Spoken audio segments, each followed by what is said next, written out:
first trainee or trainer. Of course I remember him. Byron Bean. That's my first trainer.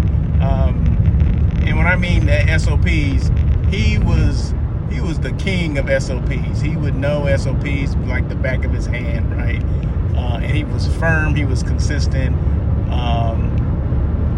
And that hotel needed that, right? It was one of those hotels that was busy, but didn't have strong and effective leadership in the housekeeping department until he got there. What I mean by that is people were doing what they wanted to do. People coming when they want to. They weren't cleaning rooms. They weren't held to a standard. I would say a high standard. They weren't held to any type of standard.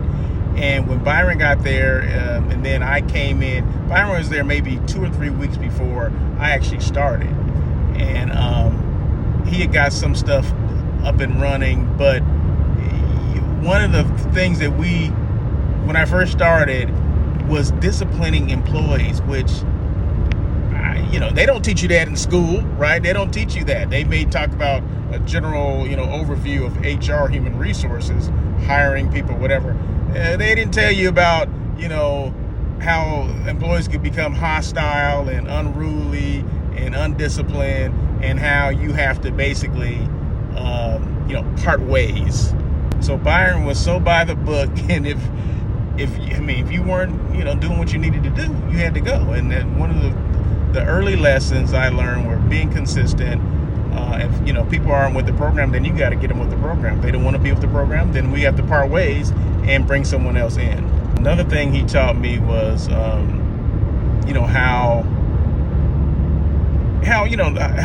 housekeeping, the heartbeat, the backbone of the hotel, and how everything starts there, right?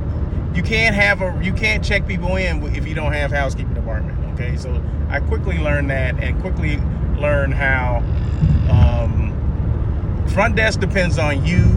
You depend on the engineering department, the engineering maintenance department, and how you have to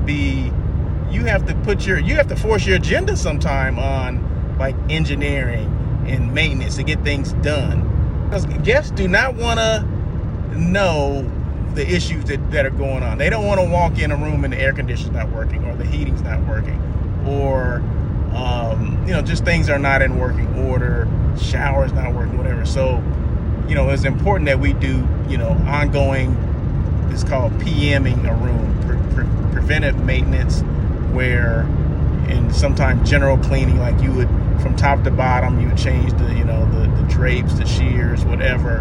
And then along with that, engineering had to do their part, meaning if they needed to paint door jambs or door frames and replace AC units and all those kind of things, you had to be on the same page. And I remember a couple times my training manager, Byron, would butt heads with engineering because engineering want to do things their way, and Byron said, no, we're going to do things this way because guests depend on our rooms, I depend on you. So if we're going to do this, you got to do it together. So that's another thing that I learned, that engineering and housekeeping have to be on the same page. And a lot of times they're not. That's if there's an operation or a hotel out there that housekeeping and engineering are on the same page, that's a good thing. And that's something that should be cherished because it is not always consistent. Remember, I've been to 14 different hotels, so I know for a fact that it is not always consistent. So that's one thing that I remember and I always value to this day. SOP, being consistent, and and my training manager, Byron Bean, was number one. That was my first experience with Marriott. He was my first training manager, and of course the only one in housekeeping. And I appreciate everything that he taught me and showed me.